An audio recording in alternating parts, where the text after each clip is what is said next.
Chris, was there anything that you saw last night that changed your opinion about the potential Clippers-Lakers matchup? Well, look, I know the rules of this game, guys. You cannot have it both ways. And I'm not trying to have it both ways, but I'm just going to be honest. The Lakers look fantastic. I put no stock in their little mid or late fourth quarter swoon where they let their foot off the gas, because the Clippers have entire games where they let their foot off the gas. So I'm not concerned about that with the Lakers. And I have to be honest, right now, I think that the Lakers are playing better basketball than the Clippers. LeBron James obviously is at the top of his game. I know last night he only scored, 16? Yep. But he's playing great. Anthony Davis, you can mark him down for 26 and 10. I still have questions about what he's going to do in the big moments in the fourth quarter of big games, but he's going to get you at least 26 and 10. I can't say that about Paul George. Then you got playoff Rondo, who seems to be hanging around, and one or two of the other Lakers, whether it's Kuzma, Alex Caruso, Markieff Morris, somebody else, Danny Green or KCP, is stepping up, hitting pretty big shots, and being a pretty good third or fourth player on any given night. So the Lakers look great. But all that said, I am sticking with my pick of the Clippers over the Lakers in the Western Conference Finals. I think the Clippers are tougher. The Clippers are deeper. And I think the Clippers are more comfortable in the role of the hunter rather than the hunted. And next series with the Lakers, they will be back in the role of the hunter. They've been the hunted all year. They've been the hunted in these first two playoff rounds, but they will be the hunter in the conference finals, and I think they're comfortable there. I also think, look, the Clippers have better closers. Kawhi Leonard's arguably the top closer right now. I don't care what the stats necessarily say, although they can be made to look favorable for him. But with that mid-range game, that is gold at the end of a game, where you know if you get to a few spots on the floor, you're going to hit 65% of those shots. And the only player I've seen stop him is LeBron, but can LeBron do that 4 to 7 games? So I like Kawhi, and then you got Lou, obviously, who can close, and even Paul George. So I went into this week, Clippers 55%, Lakers 45% in the conference finals. The only thing that's changed for me based off last night is I'll go Clippers 52, Lakers 48. It's going to be 7 games, but I'm still with the Clippers. Well, for me, I'm looking at the Lakers' defense and what they've been able to do to James Harden and Russell Westbrook. Over the last 3 games, they've held them to 103 points, which is 14 fewer than what they normally get in the regular season. AD and LeBron are doing what we thought they would do. That was dominate. And could we get, because we don't have a definitive third guy, so could we get a contribution from Kuzma one night, Caruso another night, Keith Morris another night? Could we get somebody? Man, Frankie V was feeling so good last night, Chris. He threw out that Horton Tucker. What was that he about? Threw out Horton. That's how little respect he has for the Houston Rockets. Yes. He threw out Horton Tucker. Horton gives a hoot. That's who he put him out. I think that. Did you read that? I did. Did you read Dr. Zeus? Once upon a time. Once upon a time. Really? I said Frankie V. Wait. In rural South Georgia, you're reading Dr. Zeus? I just got to know. We at a library? I know, but I'm impressed. I love it. When you in elementary school, they forced you to go to the library. Okay, I got it. Go ahead. Because it wasn't on my recommended list. Horton, here's a who. Go ahead. And that's what happens. They're just too small.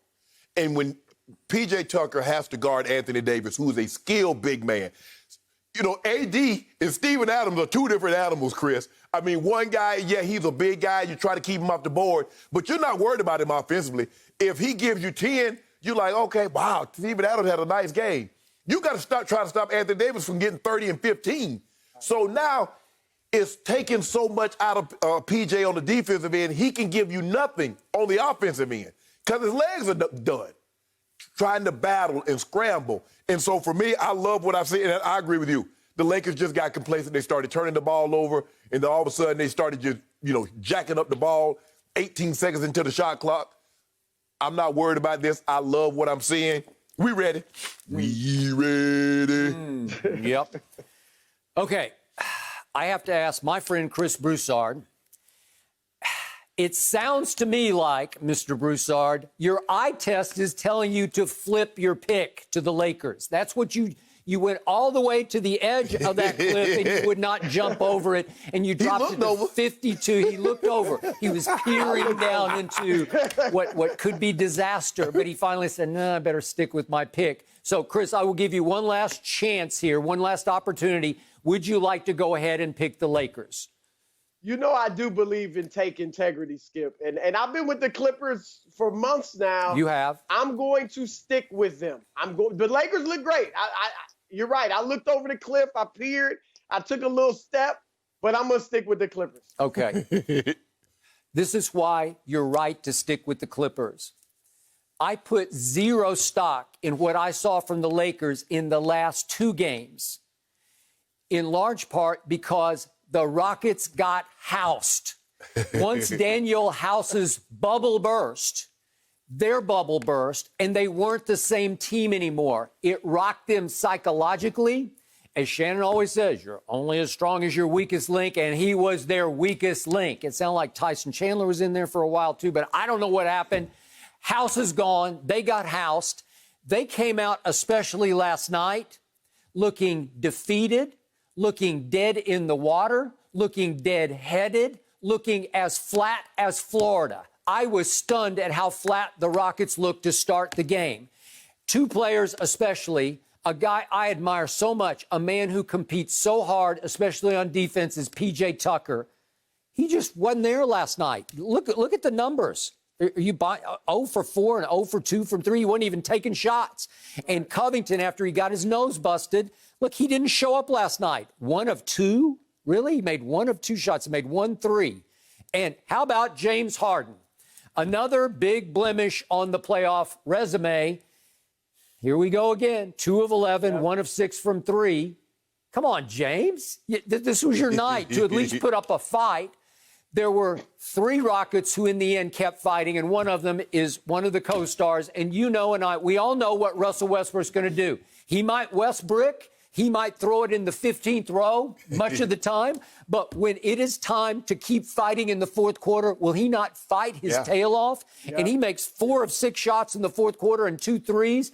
And God bless Austin Rivers. He came in and just fought for his father because his father taught him to fight.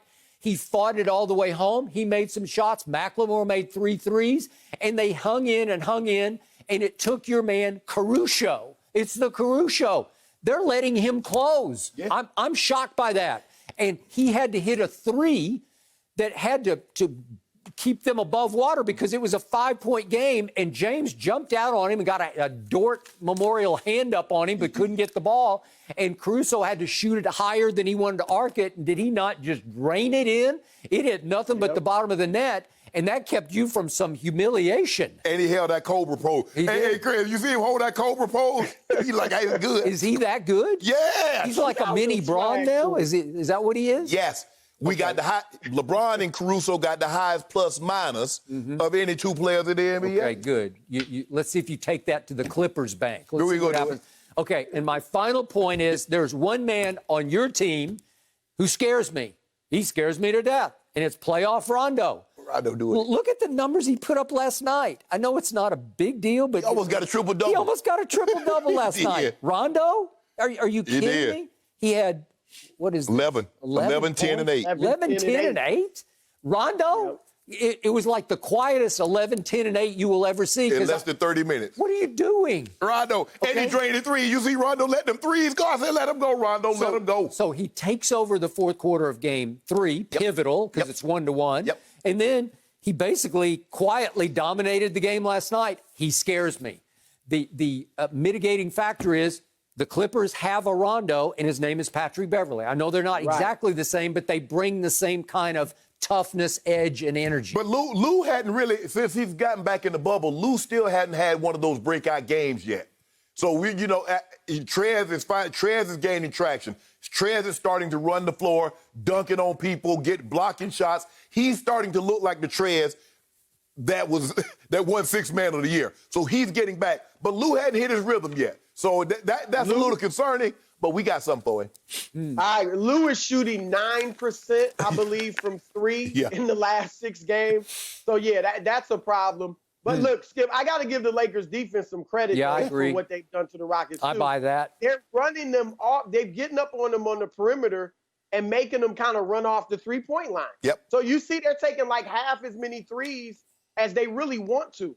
And if you stop the Rockets from taking threes, they're done. So I give the Lakers credit, but like I said, I'm sticking with the Clippers. I think they're gonna take it to another level when they see the Lakers. I agree. Across One final point. While Lemon Pepper Lou is shooting 9% from three over the last 6 games, LeBron James last night shot 0% from three, as in 0 for 5. Just for the record, I just wanted to remark on that. That's all right. Thank you. We good. We done put our thumbprint on this series. It's over for you. Wow, I'm impressed. It's over.